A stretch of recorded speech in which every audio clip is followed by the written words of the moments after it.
Le dernier souffle disparaît, comme les racines sous la terre qui ont vu la destruction progressive du chemin. Les images disparaissent comme des fantômes sous la terre qui ont vu la destruction progressive du souffle. Les fantômes disparaissent avec le souffle sous la terre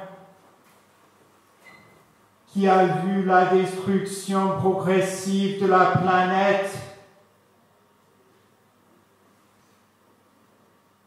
Les fantômes parlent avec d'autres fantômes.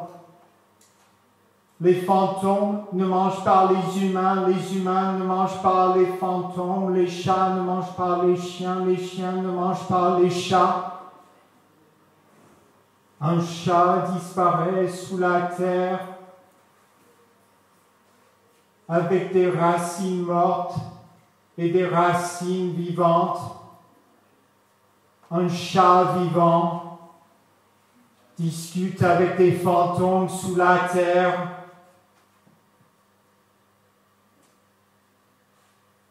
Il y a des animaux sous la terre, il y a des humains sous la terre qui jouent avec des animaux, il y a des animaux qui parlent avec d'autres animaux sous la terre, il y a des insectes qui communiquent avec d'autres insectes en faisant caca sous la terre, il y a des fourmis qui font caca sous la terre pour communiquer avec d'autres fourmis, il y a des abeilles sous la terre qui communiquent avec les racines mortes qui n'ont pas voulu voir la fin du film. Un film d'action, l'action d'un roman, l'intrigue d'une vie, l'intrigue des paupières fermées, les paupières qui communiquent avec des fourmis sous la terre qui n'ont pas envie de parler avec qui que ce soit. Sous la terre, il y a des vampires et des zombies qui jouent ensemble. Il y a des zombies qui n'osent pas sortir de leur tombe, qui n'osent pas tomber. Il y a des zombies qui n'ont pas envie de voir la lumière du jour, de tomber dans le soleil. Il y a des fœtus sous la terre qui n'ont jamais vu la lumière du jour, mais ça, c'est pas contre l'avortement.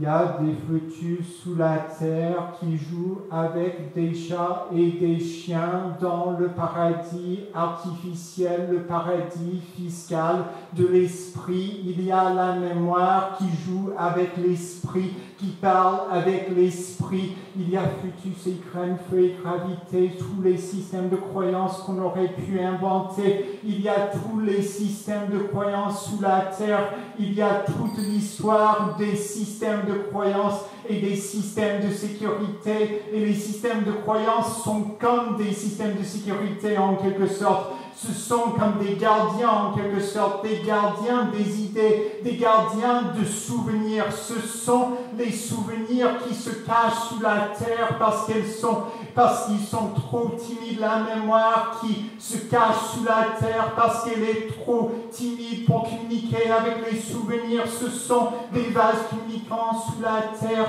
qui parlent avec des racines mortes, qui racontent toute leur histoire à des racines mortes qui ont envie de raconter toute leur histoire pour se défouler, pour avoir leurs tripes qui sortent de leur bouche, pour faire quelque chose qui fait peur. Il y a les racines sous la terre qui ont envie de sortir de la terre pour faire peur aux humains qui ont envie de faire la terreur sur terre. Il y a ces racines qui complotent contre les humains dans les cheveux, les racines des cheveux qui construisent toutes les croyances du monde, tous les systèmes de croyances et tous les systèmes de sécurité sont gouvernés par des cheveux sous la terre.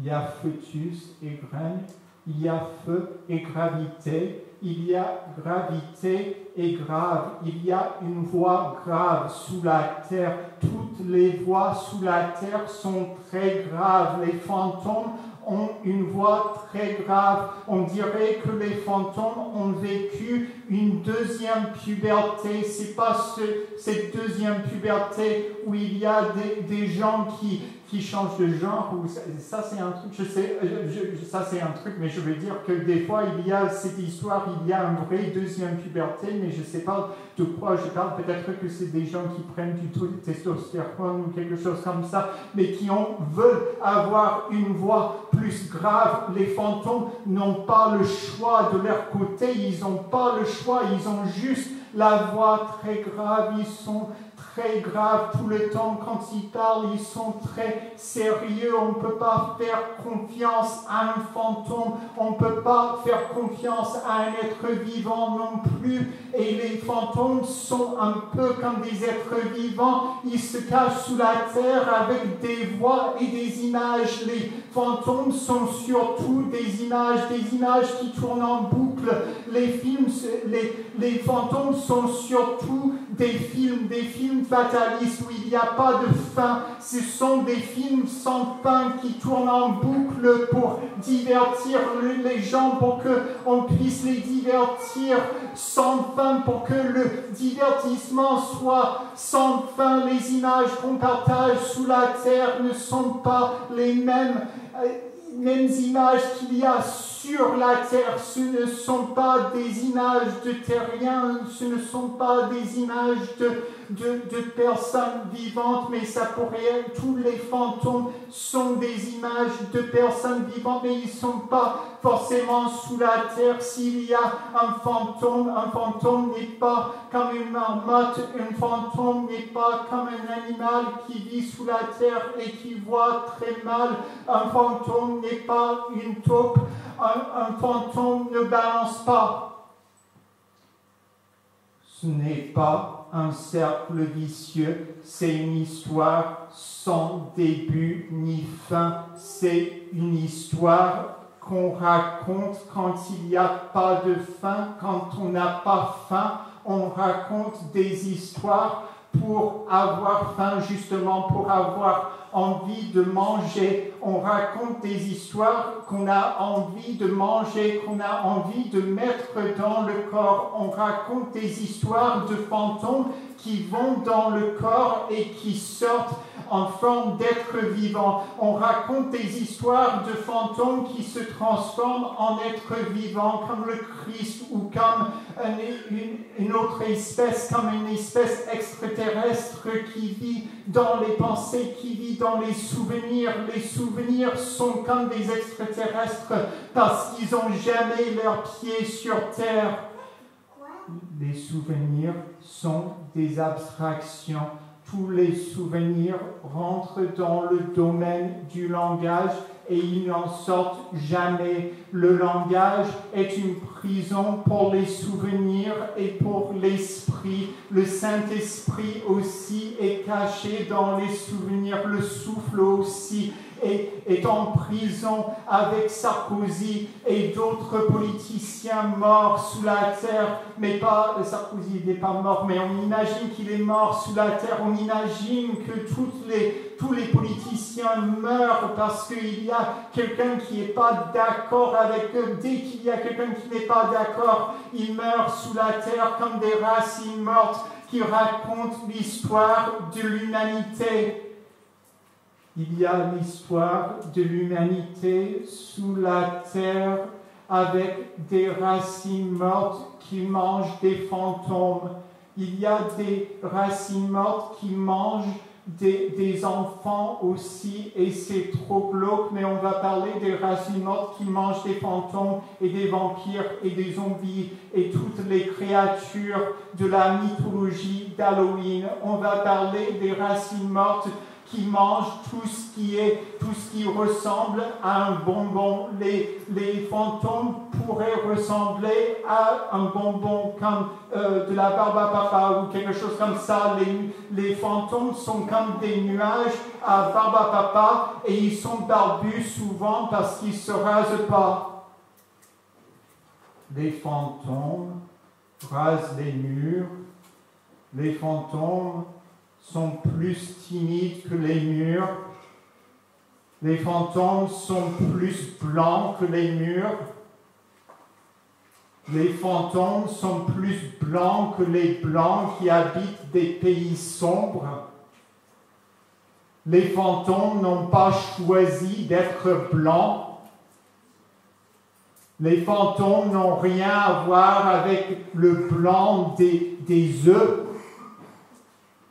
Le blanc des yeux. Les fantômes ont des trous à la place des yeux. Ils n'ont pas de bouche. Souvent, ils n'ont pas de bouche. Je parle de draps sales. Je parle d'une histoire sale. Ce n'est pas un cercle vicieux, c'est une histoire qui se raconte entre des êtres qui ont l'air d'être morts mais qui ne le sont pas. C'est une histoire qui se raconte quand il n'y a plus d'histoire, quand il n'y a plus rien à se raconter, quand on change de sujet et on cherche un sujet, mais il n'y a que des objets partout. C'est le bordel partout et il y a des objets dans la tête et la tête est sous la terre.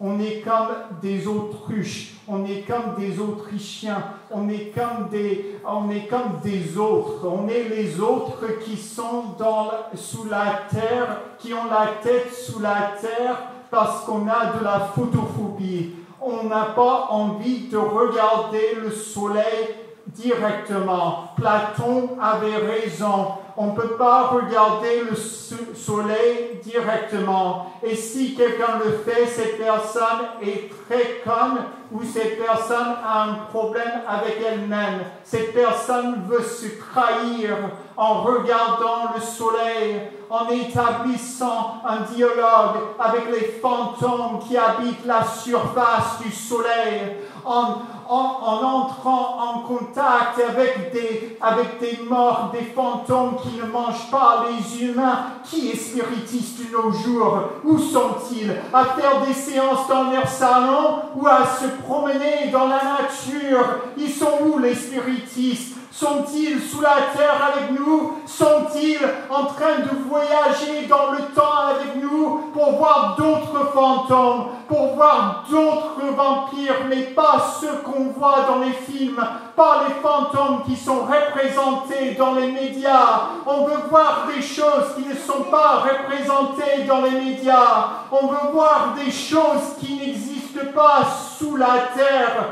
On veut voir des choses qui divertissent surtout, divertissent plus qu'un fantôme, des choses qui sont moins blanches que des fantômes, qui sont moins blanches qu'un visage pâle, que la pâleur de la pensée, que la pâleur de la mémoire. On veut voir des choses diverses et variables qui n'entrent pas dans les poumons, qui ne peut pas être digérées. On veut digérer des choses qui se digèrent pas. On veut avoir des souvenirs qui ne sont pas des souvenirs, qui existent en dehors du langage.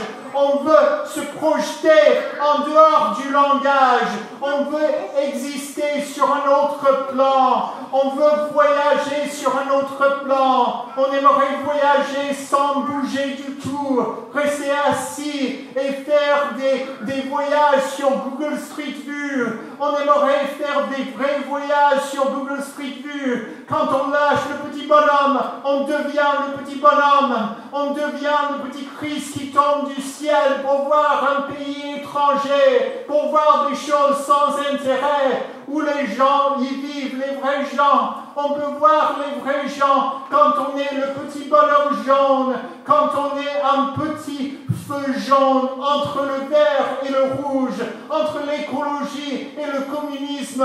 On est le petit bonhomme jaune qui se sent malade, qui a envie de vomir à force de tomber du ciel tout le temps. Ce petit bonhomme qu'on a dans le corps, qui vit avec nous sous la terre, qui nous câline sous la terre, qui nous réconforte en tombant du ciel, en nous montrant sa tombe, comment il est tombé dans sa tombe, le petit bonhomme qui raconte l'histoire de l'humanité en tombant du ciel, en regardant autour de lui, en évitant de regarder le soleil chaque fois qu'il monte, en imaginant qu'il est dans la caverne de Platon, en imaginant qu'il est dans la caverne du platiste, dans la caverne des platinistes, dans une caverne pleine de platinistes qui ne savent que jouer ce qu'ils ont sur les vinyles, qui ne savent que jouer ce qu'ils ont déjà en tête.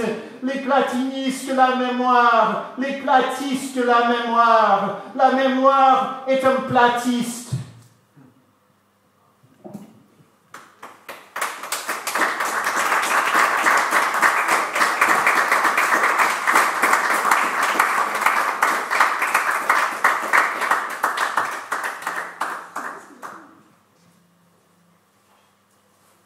Un traitement contre la douleur.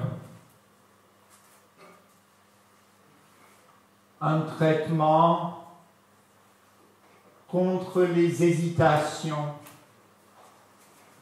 contre les silences gênants, contre le contre le pour, contre les avantages et les désavantages. Un traitement contre toute forme de liste. Un traitement contre la phrase, contre le sujet, contre l'objet, contre les objectifs, contre les entreprises. Un traitement contre tous les gens entreprenants, contre tous les entrepreneurs, contre tout ce qui commence, contre les start-upers. Un traitement contre les rappeurs, contre les rapports, contre les rapports de force,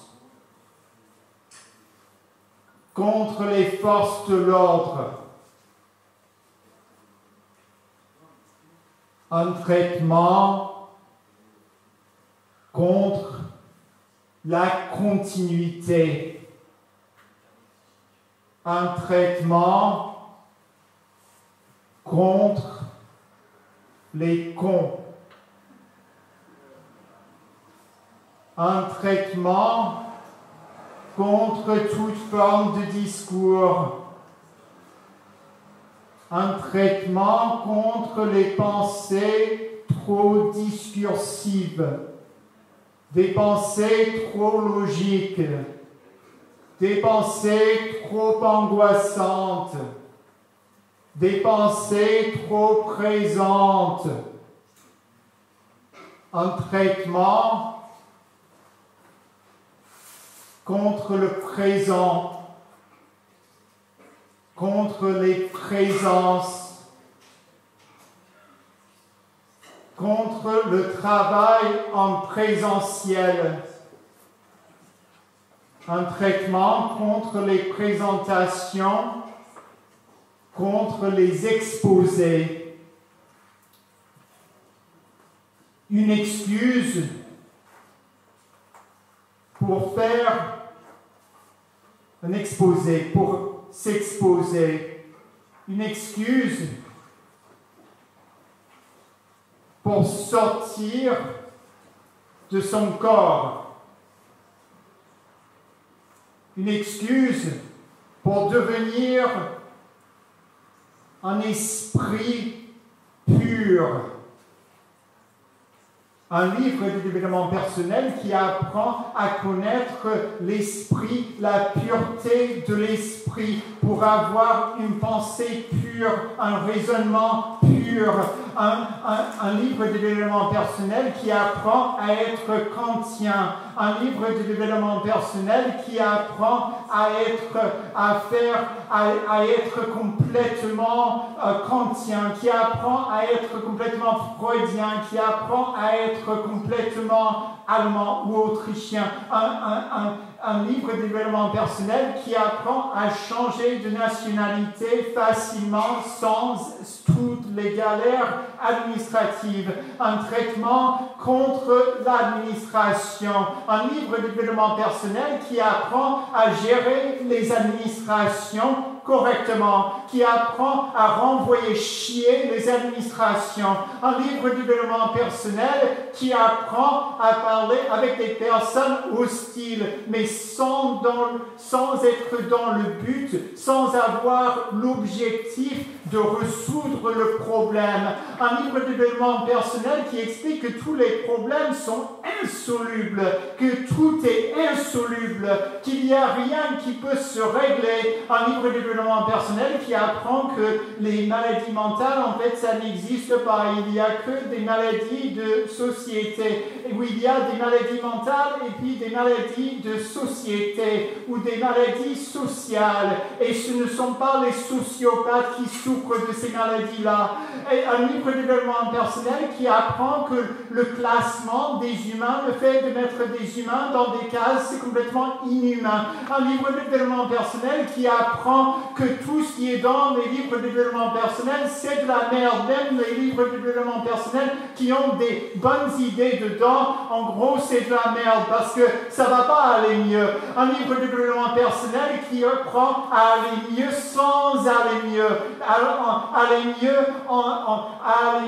en allant de plus en plus mal. Un livre de développement personnel qui apprend à exister sur un autre plan que les fantômes et les vampires. Un livre de développement personnel qui apprend à exister sur un autre plan que les chefs d'entreprise. Un livre de développement personnel qui apprend à ne pas cracher en parlant. Un livre de développement personnel qui apprend à ne pas faire trop de bruit en parlant. Un livre de développement personnel qui apprend à être complètement discrète. Un traitement contre la discrétion. Un traitement contre l'individualité. Un traitement contre l'intimité. Un traitement contre les individualistes. Une excuse pour tous les individualistes. Une excuse, un livre de développement personnel qui donne l'impression aux individualistes qui sont complètement seuls dans leur petit univers et qu'il n'y a rien à l'extérieur. Un livre de développement personnel qui apprend qu'il n'y a rien à l'extérieur du corps et que tout est illusion. Un livre de développement personnel qui apprend à construire des réalités artificielles sans sortir de son corps. Un livre de développement personnel qui explique comment sortir sans s'en sortir. Ça, c'est un autre truc, en fait. Un livre de développement personnel qui apprend tout le temps à changer de sujet et de ne pas être cohérent, d'être le plus incohérent possible pour que personne ne vous comprenne. Un livre de développement personnel qui apprend à ne pas comprendre, à accepter l'incompréhension, à accepter l'inconnaissance. Un traitement contre l'inconscience, un traitement contre l'inconscient, un traitement pour ouvrir toutes les portes, un traitement pour ouvrir tous les placards, un traitement pour tout sortir de tous les placards du monde entier, un traitement pour aller mieux, un traitement contre contre le fait d'aller mieux en se cachant dans un placard. Un livre de développement personnel qui apprend qu'on ne peut pas se cacher dans l'absolu. Un livre de développement personnel qui apprend qu'il y a des yeux partout, mais ce ne sont pas les yeux de Dieu. Un livre de développement personnel qui apprend qu'un traitement contre la mort n'existe pas. Un livre de développement personnel qui apprend à accepter qu'un traitement, une guérison miraculeuse pour le cancer n'existe pas. Un livre de développement personnel qui apprend à accepter entièrement toutes les contraintes de l'existence. Un traitement contre l'existence. Un traitement contre le mot existence qui est trop vague. Un traitement contre tous les mots trop vagues. Un livre de développement personnel contre les vagues à la plage. Un livre de développement personnel qui apprend à faire du surf. Un livre de développement personnel qui apprend à faire du surf dans ses pensées. Un livre de développement personnel qui apprend à faire du surf à l'intérieur de sa tête. La seule solution, c'est de faire du surf à l'intérieur de sa tête. La seule solution, c'est de péter dans sa tête et de le dire à personne. La seule solution, c'est de vomir à l'intérieur de sa tête et de le dire à personne. La seule solution, c'est de prendre un traitement contre la mort, même si ça n'existe pas. La seule solution, c'est de voir l'autre côté de l'univers, de voir l'univers mais d'une autre perspective, de regarder tout le temps vers le haut, de rester allongé tout le temps et regarder tout le temps vers le haut pour voir ce qu'il y a sur le plafond. Le seul truc qui est intéressant, c'est ce qu'il y a sur le plafond. Et si c'est pas ça, c'est ce qu'il y a sur terre, ce qu'il y a par terre. C'est mieux de regarder ses pieds que de regarder les gens dans les yeux. Les pieds ont plus de choses à raconter que les yeux. Les pieds ont voyagé plus que les yeux. Les pieds ont voyagé plus que les dieux. Un traitement contre les pieds, contre l'hyperactivité, un traitement contre toute forme d'activité physique, un traitement pour apprendre à rester dans son lit, un traitement qui apprend à être tout à fait content en restant dans son lit, un traitement qui apprend à devenir comme un zombie, un traitement qui apprend à devenir comme un lit, qui apprend à devenir comme un canapé, qui raconte un livre de développement personnel, qui raconte l'histoire de la vie de tous les canapés du monde entier. Ça finit à une déchetterie. Un livre de développement personnel qui apprend que tout finit dans une déchetterie, que les cimetières, c'est juste un mensonge. Un livre de développement personnel qui apprend à se méfier des cimetières. Un livre de développement personnel qui apprend à se méfier des morts qui ont été écrits. Parce que les morts qui ont été écrits, ils sont en décalage avec la réalité. Ils ne connaissent pas la réalité. Ils ne connaissent pas la vie. Ils connaissent que la mort. Ils connaissent que le passé. Ils connaissent que leur propre nombril. Les morts habitent à l'intérieur de leur propre nombril et ils font des boules de neige avec des zombies. Les morts jouent avec des zombies dans la neige du nombril, dans la poussière du nombril.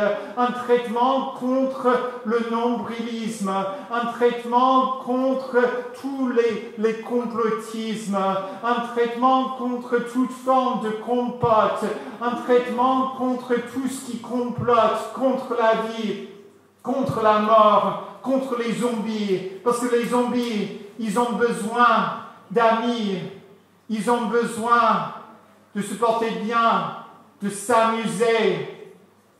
Des fois, ils trébuchent, ils boitent, les zombies. La seule solution, c'est de boiter comme un zombie.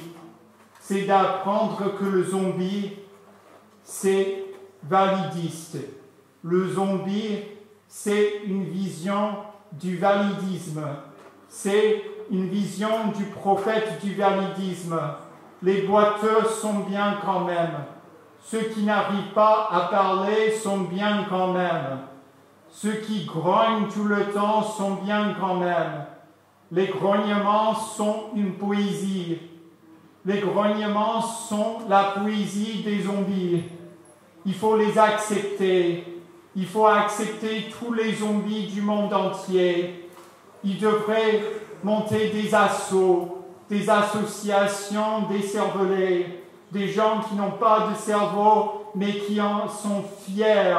Les zombies sont fiers de ne pas avoir de cerveau, de devoir manger le cerveau des autres.